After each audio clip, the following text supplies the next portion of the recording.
Hi guys, welcome to another G-Star Vault, the safe place for paranormal evidence. I'm here in a woods that's local to me, but I'll tell you more about that in just a moment.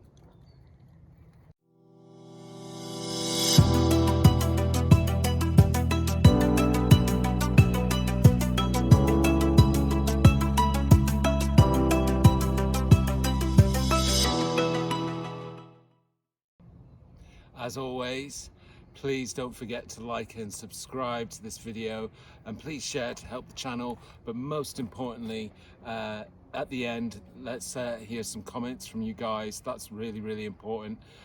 So the content that I'm bringing you today is a few months ago we did an episode on the Monty Zone called The Missing. This is another story. It's not a missing 411. It is based in the wilderness, but there are lots of witnesses. I'm here in a place called Cann Woods, which I'm going to use as a bit of a backdrop, just to go along with the story, hopefully set the tone. So relax and listen to this story, guys. So as I mentioned, this particular case is not a missing 411. However, it shares a huge amount of similarities, and like most recorded 411 cases, it took place in the United States. And along with that, it took place in the wilderness, in a lot of forest area, which again is very similar to the missing 411 cases. This is the story of the disappearance of Devin Williams. And Devin Williams lived in Emporia, Kansas, with his wife and 3 children. Everyone who knew him said that he was a loving father and a hard-working man, and by all accounts seemed happy with his life. Here's a picture of him with his family. He and his wife, Mary Lou, had recently purchased a new house, and Mary Lou would later say that they were at the happiest point of their marriage. There is, therefore, no real explanation for why he would suddenly leave it all behind. This would happen on May 28, 1995.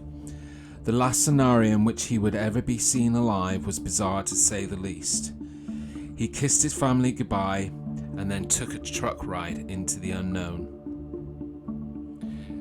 Devin was 29 years old when he vanished. The morning of May 23rd was the morning just like any other. He said goodbye to his adoring family before setting off in his 18-wheeler truck out towards California.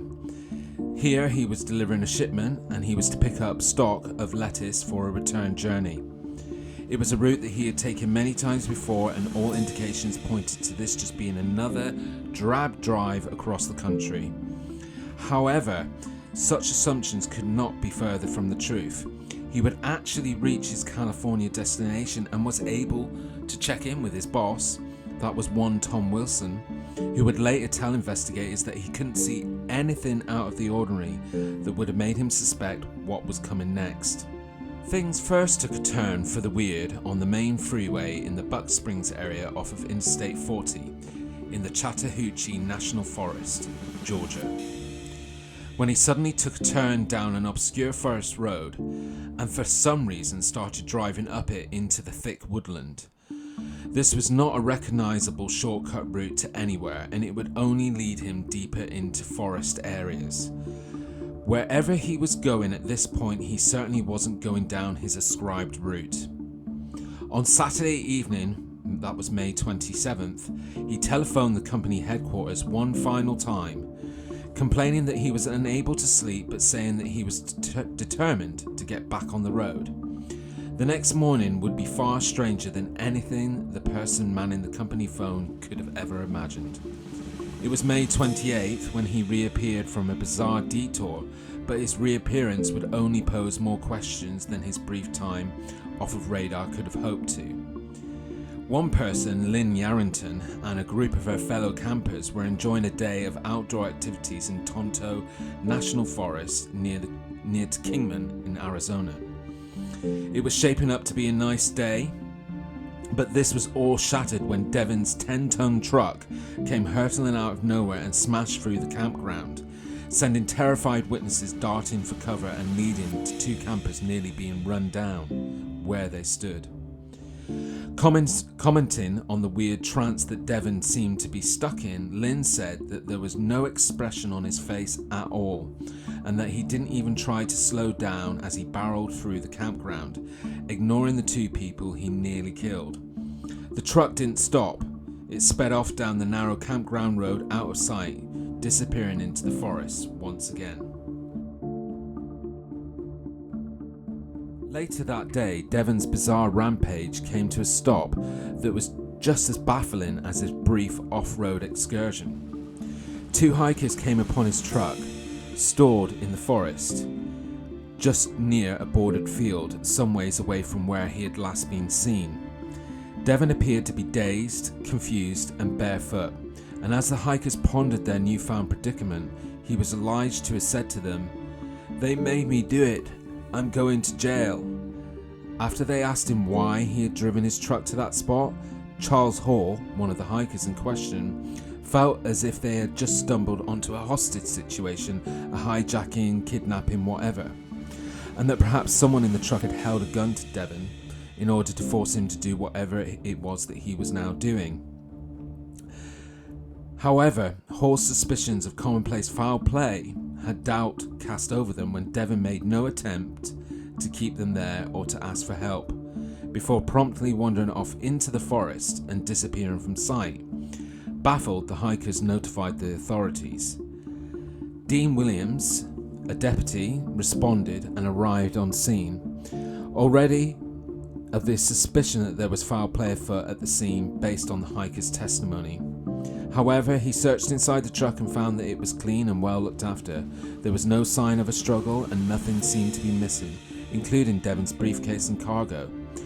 The truck was confirmed to have indeed been that belonging to one Devin Williams, and he was left just as boggled by the events as all the witnesses. Nobody could work out why this seemingly happy man had abandoned everything and taken a wild detour across America before abandoning his truck and wandering into the forest. The following day, Monday the 29th, two unnamed campers would come across Devin as he wandered through the woods. They said that he was seemingly in a trance and was talking to himself. They pulled over and asked if he needed any help, but the bewitched trucker just said, "I gotta light the grill," before taking a rock and using it to strike a $20 bill that he was holding in his hand. He seemed to be trying to light a fire using the $20 bill and the rock, and the campers soon started to suspect that he was insane. However, they would have no chance to ask him further questions before he turned and suddenly threw a rock at their car, prompting them to drive away. That would be the last time anyone would see him alive. Extensive searches turned up nothing. It was 2 years later, on May 2nd, 1997, when a human skull was discovered by hikers just a quarter of a mile away from Devin's last known location. Authorities checked through dental records to try and discover who the skull belonged to, and they were able to confirm that it was indeed that of Devin Williams. However, there was no obvious signs of trauma to the skull, and so the only thing the discovery really answered was the question as to where Devin had ended up. In the absence of concrete evidence, wild theories were sure to swirl around the case like a thick fog. The first and most rational suggestion was that Devin was on drugs, leading him to behave in an erratic fashion reported by witnesses before, presumably, dying accidentally. However, his boss confirmed that he was regularly drug tested by the company and that they had never had any problems of that nature with him. He also had a clean bill of mental health, and despite suggestions that he may have had some kind of diabetic episode, there seems to be no evidence to back up this claim. It is seemingly unknown whether or not he even had diabetes to begin with. He had no known enemies, and there is no likely motive for why someone would want to abduct a truck driver in order to force them to go hurtling through the forest in the middle of nowhere before disappearing. Both the authorities and witnesses alike all agree that Devin's actions were very bizarre, very strange, and seemed to have no purpose to them whatsoever. Interestingly enough, there was apparently something of a UFO flap going on in the area at the time, and a lot of people had come forward to report sightings of UFOs in the area. And so some researchers have speculated that he became somehow tangled up with flying saucers and the UFO phenomenon, and that he was ultimately abducted by aliens before being returned less than a mile from where he had disappeared. The phenomenon of missing persons reappearing just a short distance away from their points of disappearance is also something which is being recognised by David Paulides in his Missing 411 series of books. So that's the missing case of Devin Williams. There's a couple of things that really stand out to me in this case.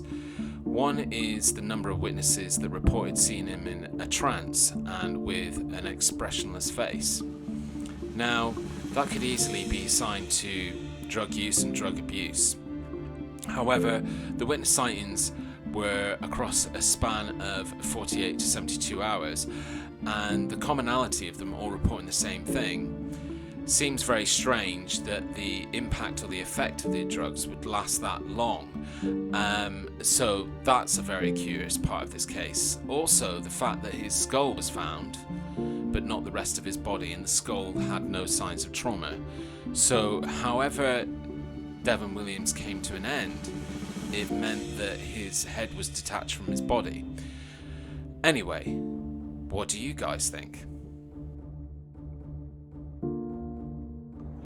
So let me know what you guys think of this really mysterious missing case. Do you think that Devin had a psychotic episode? I mean, there was no history of mental illness in Devin.